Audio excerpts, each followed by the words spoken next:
Estamos en la librería Juan Rulfo del Fondo de Cultura Económica. Mi nombre es Lucía Zamora. Y yo soy Víctor Conis, contentísimos de estar juntos esta vez también. En nuestra cuarta emisión de Y los sueños, sueños son. Recordarán que la última emisión fue en la librería Pérgamo, fue en exclusiva para quienes nos ven por Instagram y después en YouTube, pero ahora también con público de nuestro alrededor. Agradecemos mucho a la librería Juan Rulfo, a quienes nos vienen a ver también, y a quienes nos siguen tanto por Instagram como por YouTube como por TikTok. Hoy, ¿qué vamos a comentar? Hoy vamos a hablar, bueno, pues aquí lo tienen, de un libro que creo que tanto tú como yo pasamos horas comentando ya hace unos ayeres, pero Sí. que volvimos a leer y nos volvimos a enganchar igual, La Tierra de la Gran Promesa, de Juan Villoro. ¿Por qué no empezamos a hablar un poco sobre este autor mexicano? Chinga. Juan Villoro, tal vez no necesite presentación para algunos, para otros sí.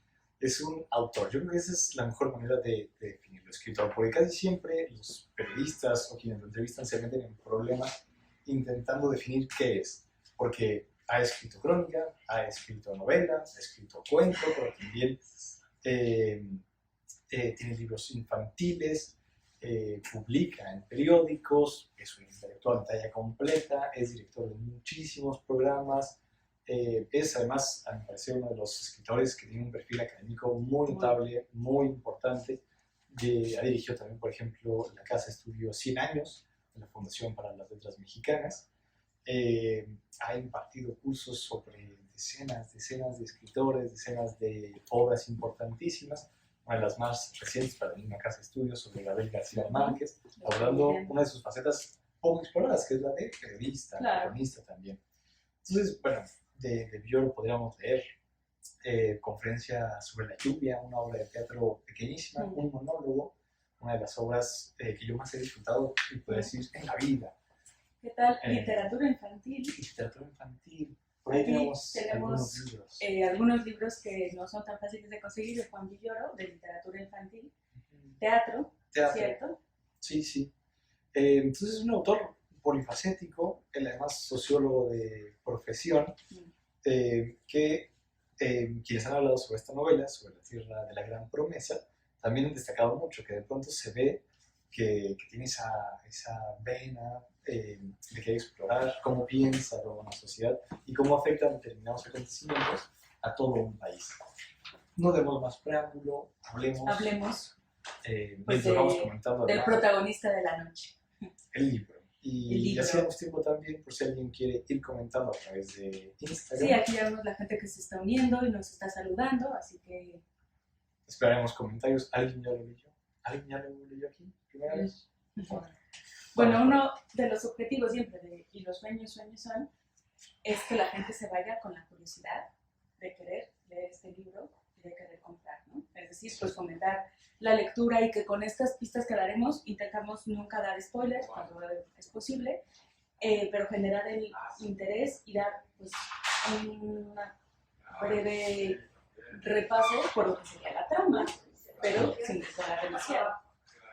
Y una obra comienza desde el título, ¿no? El ingenioso hidalgo Don Quijote de la Mancha. Ya desde ahí tenemos a Cervantes queriendo jugar con los propios recursos, con los propios títulos de los libros de caballerías. Este libro empieza también con el título. Con el título, transmitiendo en la Cineteca Nacional, y que al momento de estar transmitiendo esa película, donde además sucede un incendio, se incendia la propia Cineteca. Hecho que, bueno, pues para el cine mexicano fue un parteaguas, o sea, ese incendio terminó con todo el acervo que teníamos de cine, ¿no? Bueno, ya hablarás también de cine de aquella época.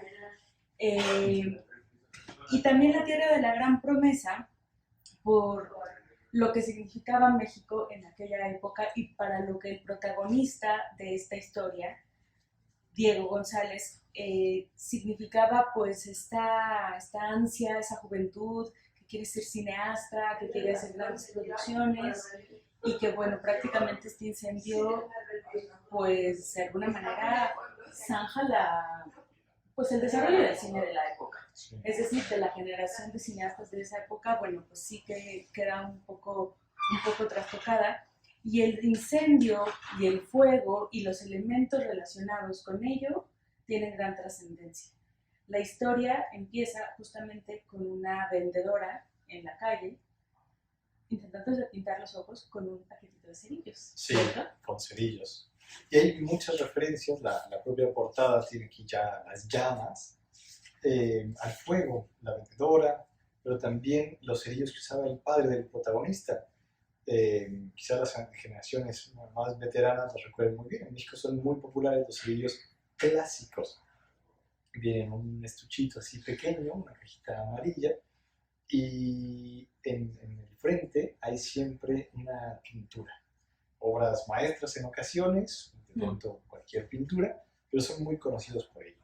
Está eso, pero también está el fuego nuevo, que es parte de la cosmogonía de los mexicas, como un símbolo también de renovación, de que sí, algo se quema, pero algo nuevo viene a partir de ello.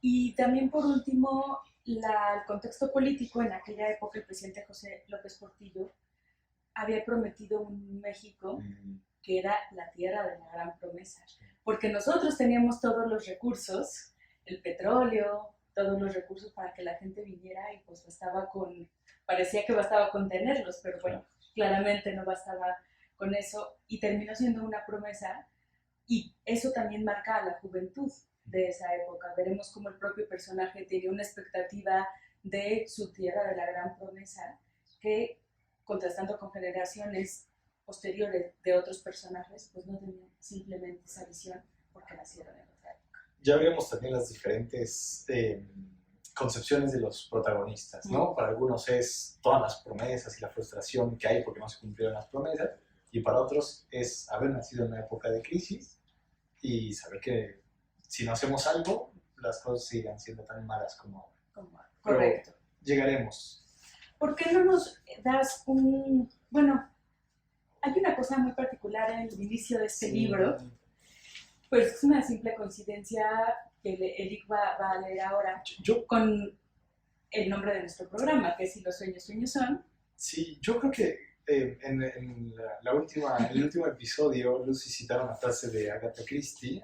En ese episodio hablamos acerca de Miércoles, la serie, y citan, ahí mismo Lucy la repitió, una frase de Agatha Christie diciendo que, pues, que pase algo da que pensar. Sí. 2, puede ser coincidencia, pero 3, ya es una pista, ¿no? Y yo creo que no es casual que estemos hoy en una librería mexicana hablando de un autor mexicano en 2 de febrero, Día de la Candelaria, porque es una festividad importantísima para México, no por la Virgen en sí, sino porque a todos aquellos que les tocó el muñequito en la rosca de Reyes, roscón de Reyes como lo llaman aquí en España, tienen que pagar los tamales que se cenan el día 2 de febrero. Y para nosotros es como el gran puente, y apenas hoy, 2 de febrero, decimos que ya se terminaron las fiestas. ¿No? Las navidades, y que ya podemos regresar a lo nuestro. Entonces, esta es realmente una celebración, diría yo. Y porque otra coincidencia es que el epígrafe de este libro no es cualquiera. Es de Pedro Calderón de la Barca, autor de La vida es sueño, cuyo monólogo de Segismundo da título a este programa, que dice: no me despiertes si duermo, y si es verdad, no me duermas. Yo creo que en buena medida nos da el tono de la novela, que es, serán muy importantes los sueños de Diego, el protagonista. Sí, el mundo lírico va a tomar una trascendencia importante a lo largo de toda la novela. Y no saber qué de todo lo que está pasando es cierto y qué es inventado, qué es soñado, si lo inverosímil es real, por ejemplo. Bueno, habría que preguntarle a Villoro por qué puso este epígrafe, pero nosotros ya encontramos coincidencias. Yo me inclino por esos motivos. Pues La tierra de la gran promesa nos habla de un personaje cuyo principal evento en la juventud, iniciando en la Cineteca, pues empieza con una transformación importante de su vida. Ahí hace un grupo de amigos importantes que también serán fundamentales para el desarrollo de la trama. ¿Y qué más sucede con Diego? Bueno, pasa algo, no lo revelaremos porque es parte de la gran trama, pero que queda en su conciencia como algo En importantísimo, ¿no? su consciente y en su En su inconsciente. inconsciente, Por eso la ¿cierto? importancia de los sueños. Sí. Pasa el tiempo, él decide no dedicarse a la ficción, al cine como tal, sino, bueno, a la parte documental, hacer documentales, y la mayor parte de ellos muy políticos o sociales, sobre todo, por ejemplo, en torno al narcotráfico. Consigue en algún momento una entrevista exclusiva con uno de los grandes campos del narcotráfico en México, El vainillo. el vainillo, pero eso lo va a hacer, eso y la ola de violencia en México, tener que salir del país para estar en un lugar mucho mejor para su esposa y su hijo.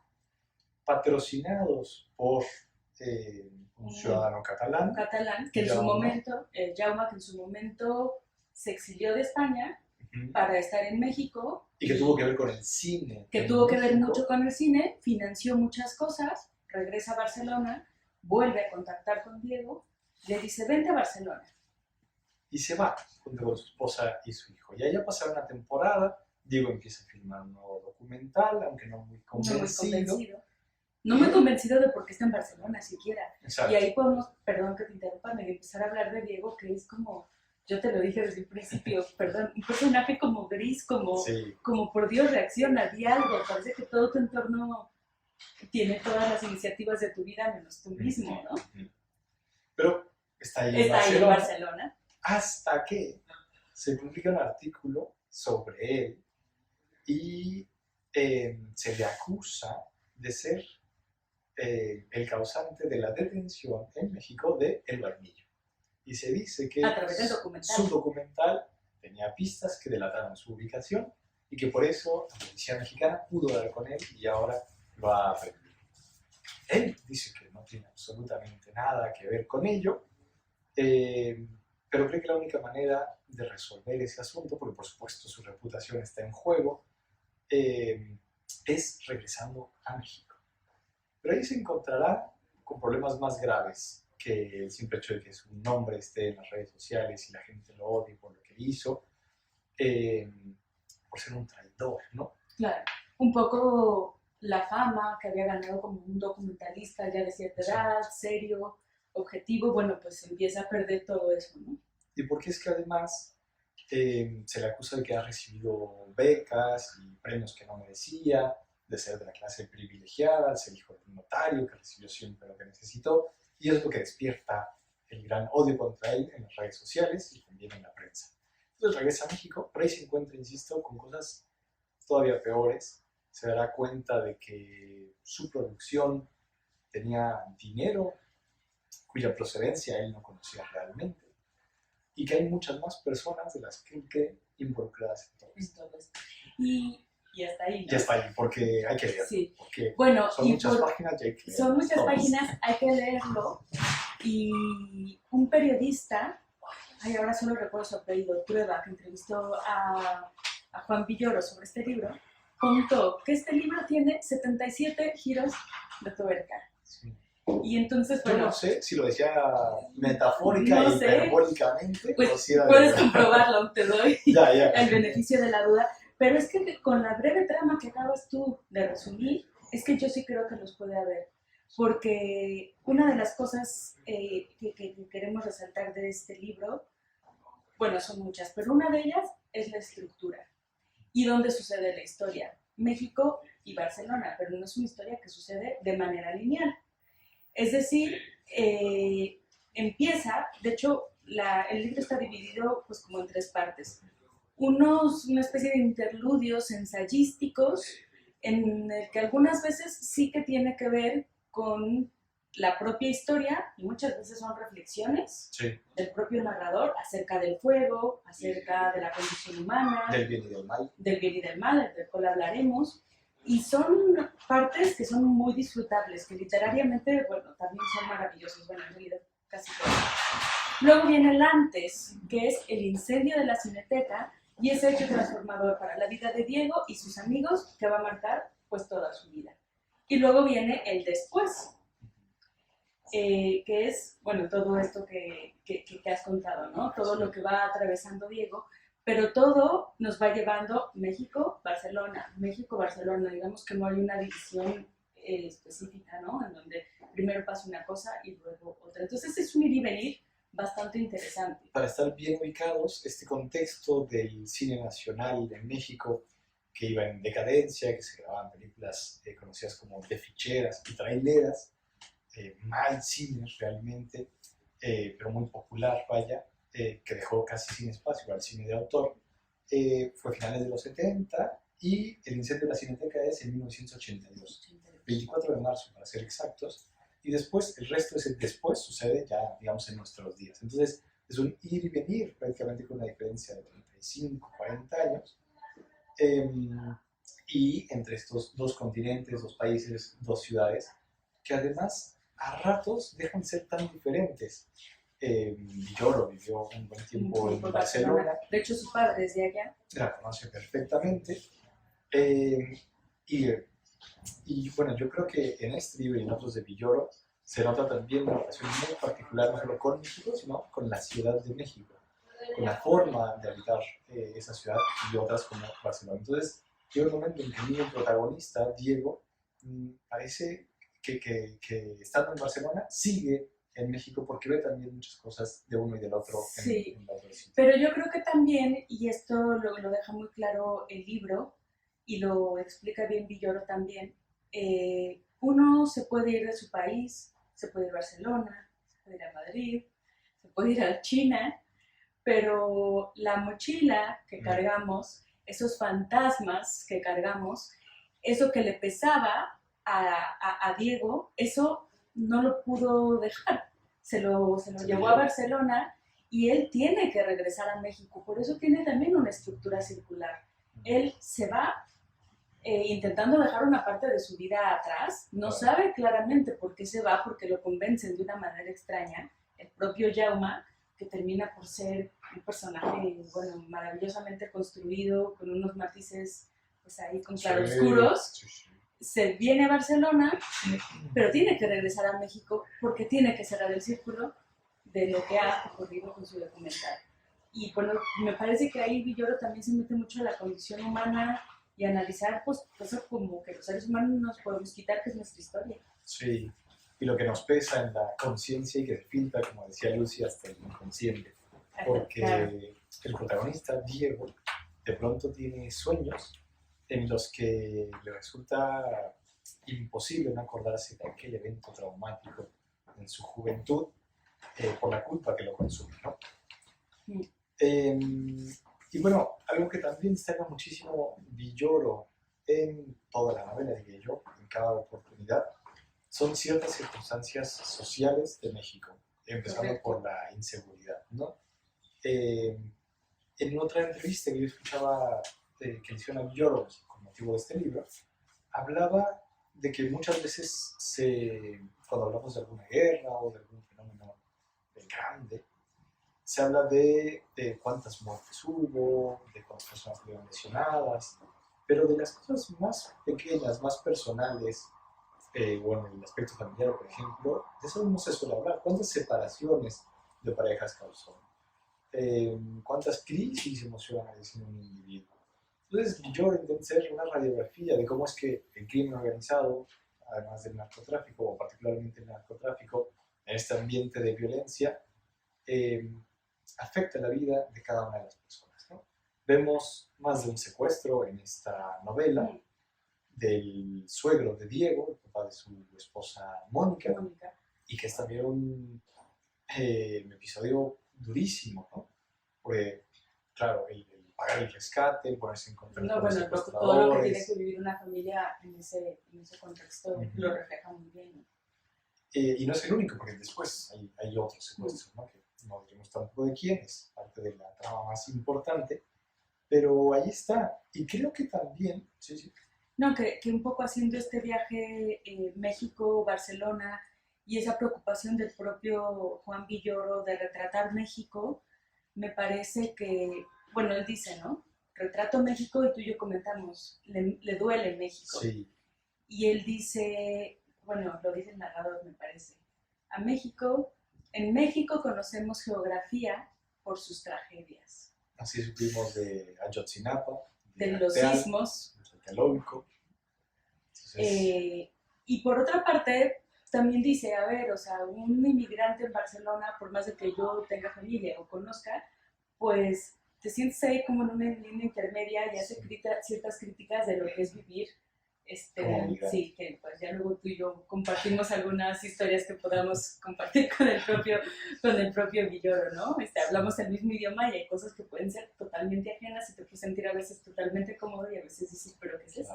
Las formas, las palabras, las expresiones que pronto, ay, pero sí. ¿por qué me grita este señor? ¿Por qué me dice las cosas? Claro, porque en México todos usamos en diminutivo, en bonito, por favor, sí.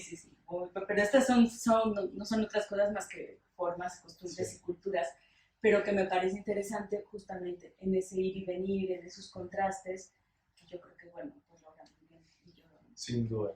Y así como de pronto desenmascara cosas de México, como en torno a la política y demás, también desenmascara cosas de España.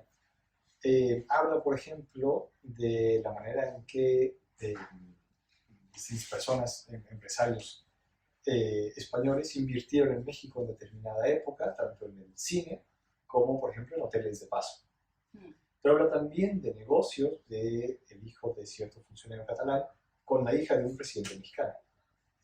Y ese es el momento en el que, teniendo esto, que en la portada dice literatura, que se entiende como una novela, uno empieza a decir qué de todo esto es real, qué es inventado, dónde cambia nombres, porque hay cosas que además son muy fáciles de ligar con personas determinadas. Hay otras donde ponen el nombre de expresidentes mexicanos, por ejemplo. Claro. Y hay otras que me parece que trata, pues, de retratar, dando un panorama general, por ejemplo, ¿no? El tema del narcotráfico, que es algo en lo que él no quería profundizar demasiado, pero que de la forma en que lo trata, pues creo que da una visión, pues eso, yo por eso sigo pensando que tantos giros de tuerca pueden ser verdad por tantos elementos, ¿no? Empresarios en México, en Barcelona, el narcotráfico, la propia industria del cine que en ese momento se vio resquebrajada, lo que pasa tantos años después, la historia personal que el propio Diego carga. Sí, y buscaba aquí algo que dice yo en una entrevista en torno a que en un país donde tantas cosas quedan inconclusas y sin solución, como investigaciones penales, la novela, como género, es una de las mejores respuestas.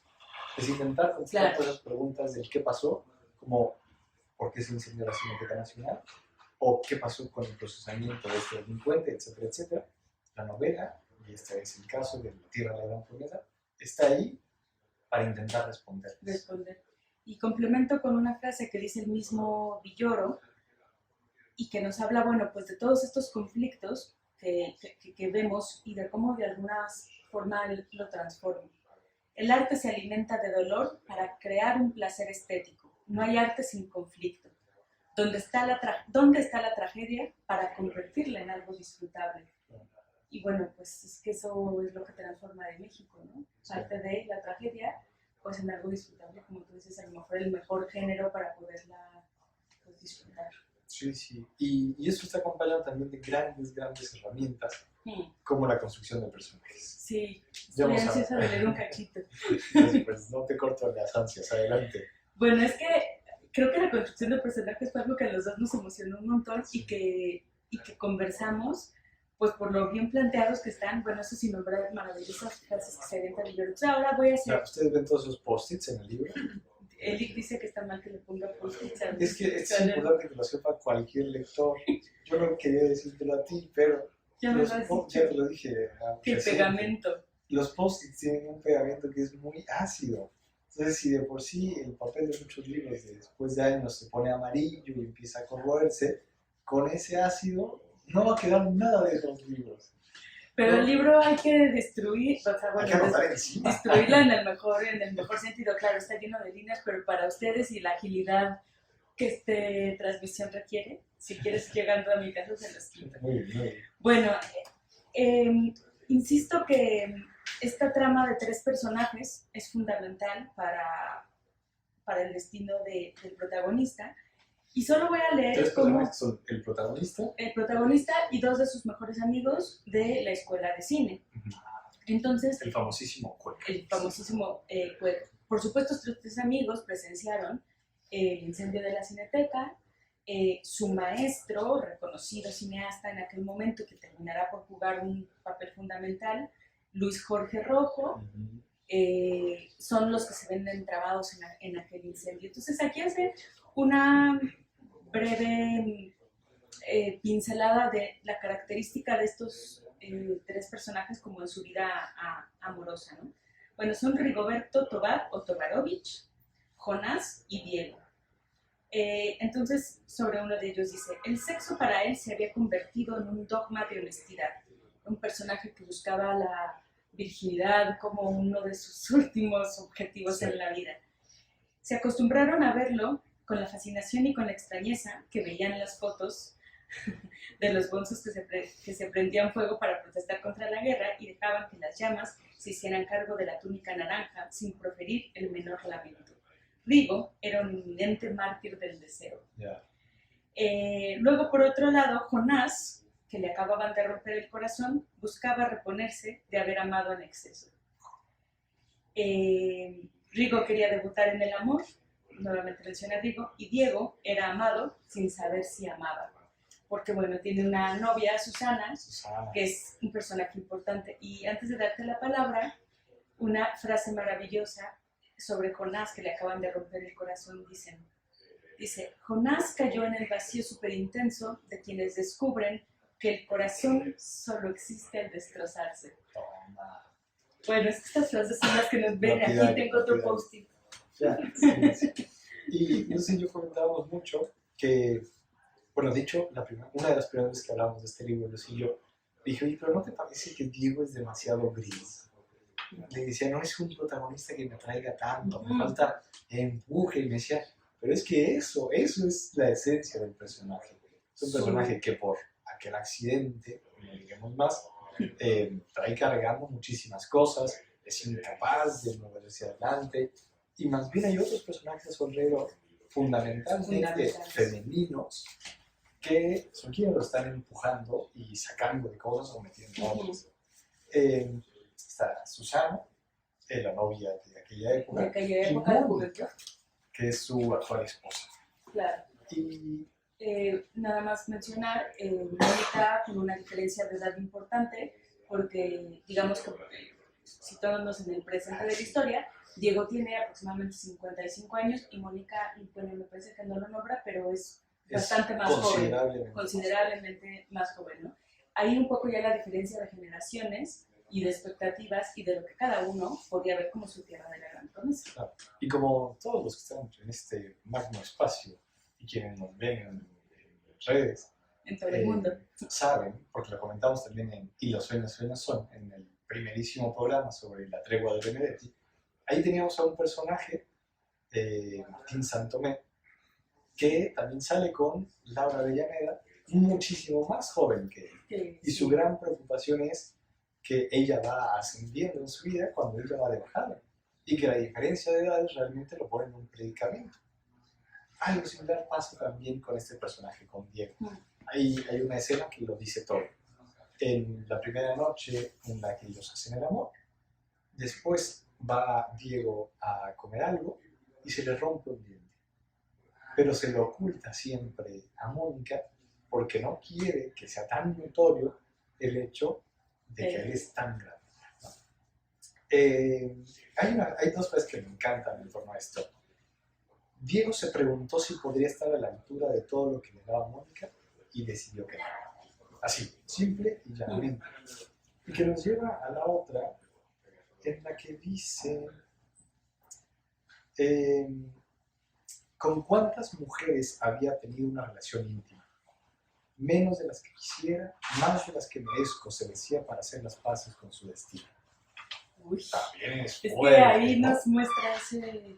Oye, y resaltar la profesión de Mónica, relacionada con el cine Sí. y con una cierta característica de Diego. Ella era sonidista en el cine. Y entonces muchas de las cosas que Diego está cargando sin saber él, bueno, porque difícilmente uno sabe si habla en la noche, a menos que alguien más se lo diga. Bueno, pues Diego hablaba en la noche, el subconsciente a todo lo que daba, y Mónica un día lograba Sí. todos los sonidos que hace Diego, ¿no? Porque además va como por fragmentitos. Haciendo una historia, construyendo Sí. la narrativa de... Ella después de escuchar muy atentamente entiende qué es eso que sale en los sueños de Diego y que no lo deja en paz.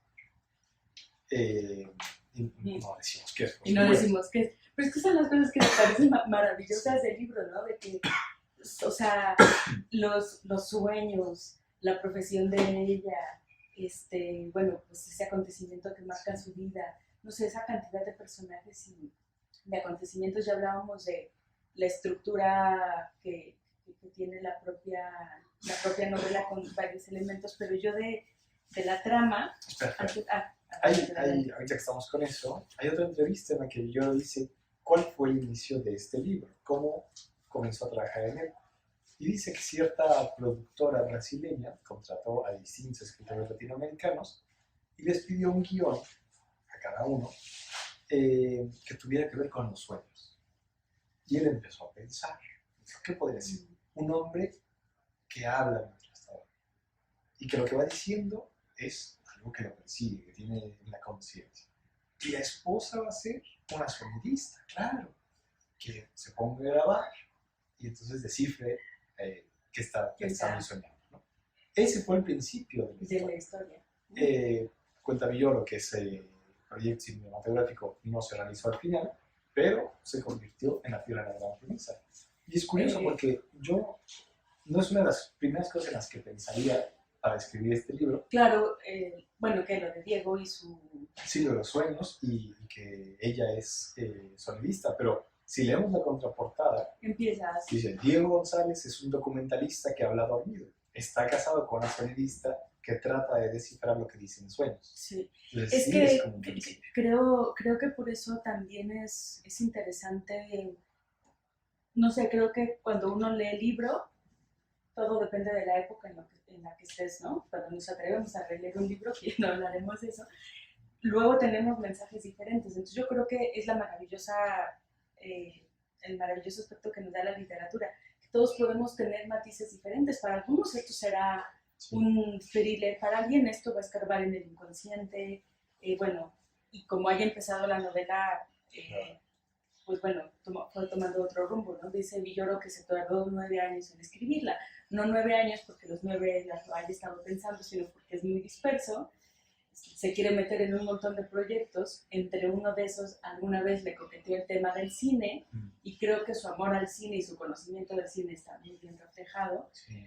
Pero bueno, 9 años o los que sean, bueno, pues es que porque no es fácil armar esa narrativa que termina siendo con cosas tan significativas y tan profundas que se va explorando, ¿no? Entonces, la recepción que le dé cada uno podría ser algo muy personal. Yo en lo que sí coincido es que no es una novela sobre narcotráfico, como podría señalarse, sino que esa es parte nada más. Sí, ¿no? Pero yo también diría que eso y es el propio Villoro, cuando lo dice en una entrevista, dice, qué bueno que dices que es una novela de ABCD y no de narcotráfico. Pues no lo es. Es una novela de amor, es una novela también de compañerismo, una novela sobre cine. Sobre cine, yo diría de amor también. No sé, ese componente del personaje femenino que creo que ya no cerramos, pues o sea, creo que es fundamental el rol de las mujeres en la vida de Diego, sí. Pues justamente para que sus tonos grises tomaran otros matices y los movieran. Terminan siendo su exnovia, que reaparece hasta el final de la historia, y su esposa, dos personas que lo están moviendo, que muestran actitudes muy maduras y que son muy poderosos. O sea, el personaje femenino aquí es muy fuerte, aunque no sean los protagonistas, tienen una personalidad imponente. Sí. Y junto con estos personajes femeninos hay también otro, que es Jorge Luis Rojo. No, Luis Jorge. Luis Jorge Rojo. Luis Jorge Rojo. Que otra cosa que me acuerdo que tú y yo comentamos es, ¿te das cuenta que cada vez que menciona Luis Jorge Rojo, lo menciona Luis Jorge Rojo? Luis Jorge Rojo, además de que el nombre pues, tampoco es, la combinación es un poco extraña. Y bueno, pues yo lo tengo a un tema de estilo, pero yo Sí. no lo sé. Porque quienes comienzan a escribir, los maestros les dirían directamente, no repitas tantas veces lo mismo. Entonces, unas veces le dices Luis Jorge, otra vez es Rojo, El profesor. otra vez el profesor, porque es maestro de los protagonistas en el CUEC. Pero no, cada vez que está mencionado es Luis Jorge Rojo. Luis Jorge De Rojo. hecho, la novela que empieza con una especie de ensayo que hemos dicho, tono ensayístico, el cine mexicano es rencor con palomitas, decía Luis Jorge Rojo. En sus exaltadas clases mencionaba, bueno, ya habla mucho más de este personaje, que es un personaje, bueno, pues bastante poderoso, ¿no? Pero tú ibas a mencionar algo más de Luis Jorge Rojo. Sí, en la misma primerísima página dice, Rojo era el mejor crítico de cine en un país donde el momento culminante de un oficio implicaba renunciar a él. Y es fuerte, porque en efecto, de esos años 80, el cine mexicano era tan malo, tan pobre, que querer ejercer de alguna manera y hacerlo bien tenía que ser fuera de la propia industria y más bien como crítico. Sí. ¿No? Yo quería resaltar un poco, bueno, pues en estas cosas que Lick y yo como escritores y quizá un poco nerds, discúlpenos, de la literatura vemos, son, bueno, pues la estructura narrativa, los personajes, sí. Y entonces ya hablamos de esta estructura, pero una cosa que a mí me llamó la atención es esta forma, ya se me olvidó cómo la habíamos llamado, porque ni siquiera la conocía, esta forma medio de escribir en la prolepsis, en condicional simple. Sí. Pero bueno, pues como eso no se los vamos a explicar, solo voy a leer un ejemplo de cómo podría ser esa prolepsis. Dice, habla de la madre de Diego, que además la descripción me parece también muy buena. Usaba el pelo suelto, algo que para su generación era señal de descuido o incluso de locura. Era la dueña de un salón de belleza. Eso representaba una deliberada transgresión. Eugenia Reséndiz se adelantó a una época de mujeres a las que de revuelta cabellera que se liberaran de la rigidez del permanente. Al ver a Farrah Fawcett o a Angie Dickinson en la televisión, Diego sentiría una ambigua mezcla de deseo y amor edípico. Sentiría. Pero es que eso lo hace Villoro en toda la novela. O sea, está instalado en un presente, pero de pronto se adelanta y dice, este personaje haría, sentiría, pensaría. Se convertiría en documentalista, además pues adelanta a veces hechos. Diego se convertiría en documentalista por este hecho que marcó su vida. Es el clásico, ella no lo sabría, pero a la siguiente mañana tendría una gran sorpresa, ¿no? Sí, un poco dramático, muy dramático, pero aquí está hecho de una manera que, o sea, realmente parece eso, que el narrador salta, que el narrador nos da, por supuesto, esa impresión de que sabe todo.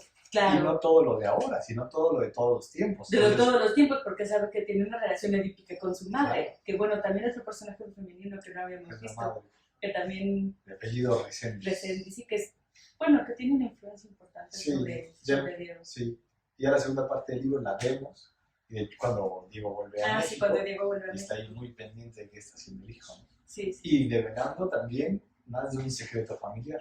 Sí, sí, es correcto. Porque al final eso se va armando el rompecabezas en torno a Diego, su pasado, el padre, que el padre tiene un secreto que al final, porque además Villoro nos deja un final abierto en ciertas situaciones. En ciertas situaciones. Delicioso, que lo hace uno pensar, ¿la persona señalada es esta o será alguien más? ¿Cómo estará esto? Entonces es final también gozoso con esto de los secretos familiares. Sí. Bueno, vamos acercándonos hacia el final, todavía nos quedan unos 10 minutos, pero lo aprovecho para decir que si tienen alguna duda, alguna pregunta, algún comentario, estamos viéndolos aquí para abrir un momento al final. Vamos cerrando. Otro personaje grandísimo es el propio Jaume. Catalán con muchísimas influencias en España y en México, que a mi manera de verlo es también una especie de Lord Henry, el personaje del retrato de Dorian Gray, la representación del mal. pero más que del mal, Pero más que del porque mal, él no es el malo malo, es que no es el malo malo, pero es un, el que mueve los hilos. es el que ¿no? mueve los hilos y desde el minuto, bueno, desde las primeras páginas y va apareciendo de forma inesperada en aspectos que, bueno, yo al menos no me lo esperaba. Pero ¿por qué dirías que no es villano? Porque no... Bueno, él mismo dice que tiene la impresión de que en el pasado ha hecho cosas malas, sin saberlo, indirectamente. Es decir, metiendo dinero, o sea, porque él movía el dinero, Claro. no sabía para qué, no sabía dónde venía, no sabía dónde terminaba, pero era quien movía.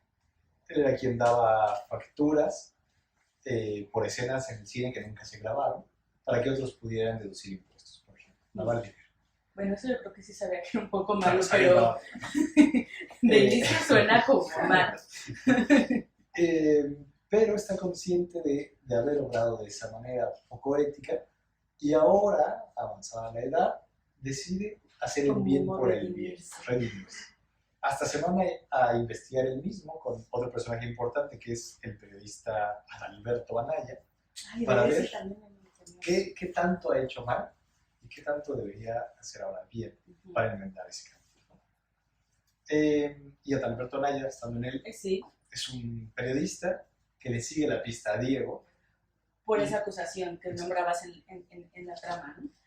Que Anaya, a ver, yo creo que Anaya y Yauma están en ese claroscuro, ¿no? Sí. A ver, yo también creo que los personajes pues, en la vida real, en la literatura, ni en el cine, ya son ni demasiado buenos ni demasiado malos, sino tienen esos matices de, bueno, pues creo que en el pasado actué mal, hice algunas cosas, bueno, pues voy a ver cómo las voy resolviendo.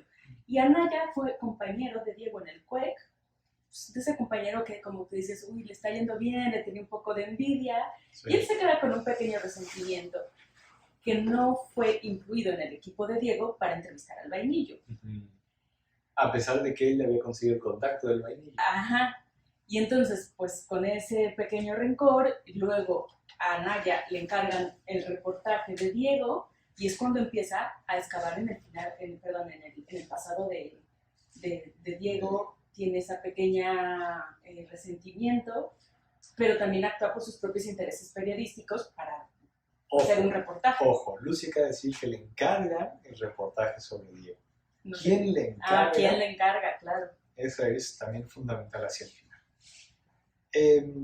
Yo el último personaje del que querría hablar es el narrador. Esto puede ser un poco raro, claro. Porque no solemos considerar al narrador como un personaje, pero pensemos que es un personaje inventado por el autor para contar la historia, ¿no?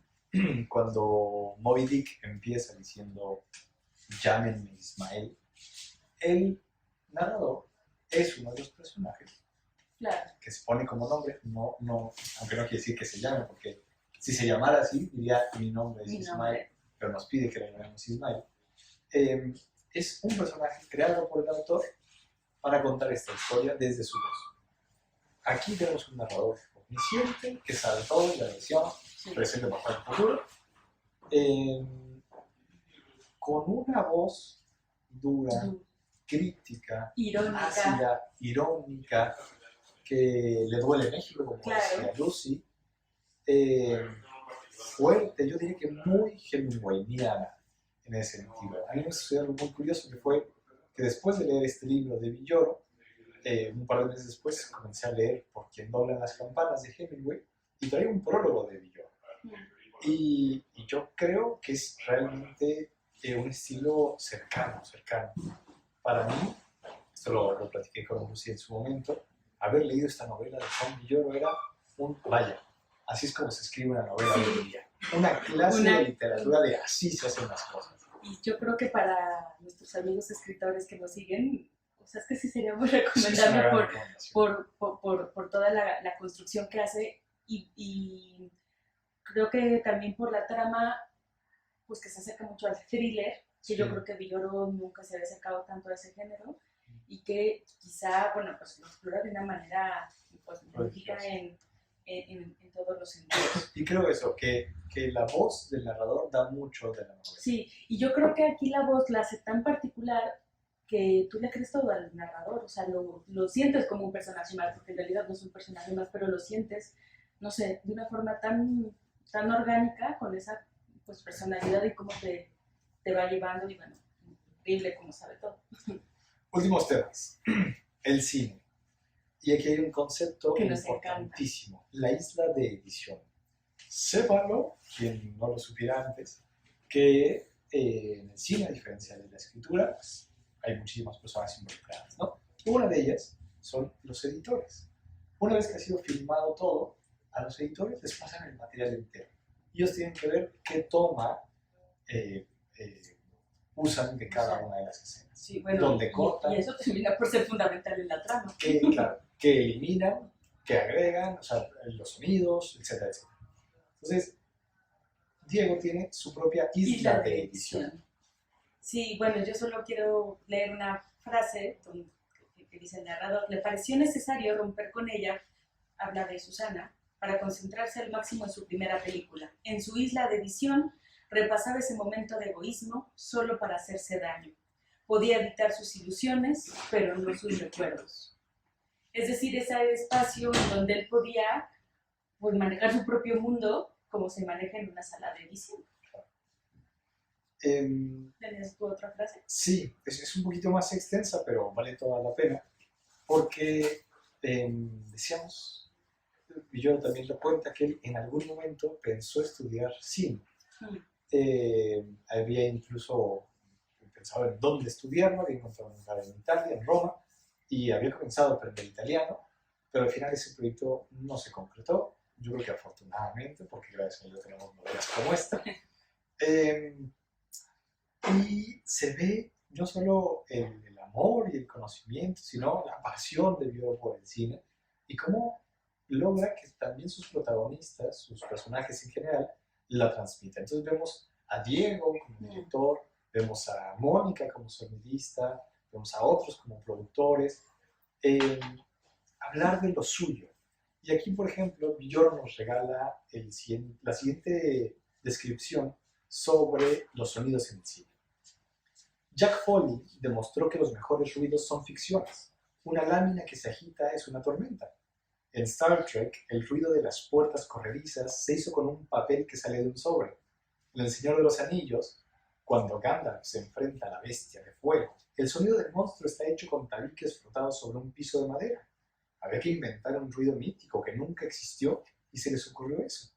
El sable de luz de la Guerra de las Galaxias es la estática que el sonidista grabó por error cuando acercó su micro a una tele.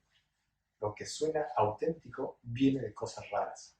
El espectador paga para que lo engañes.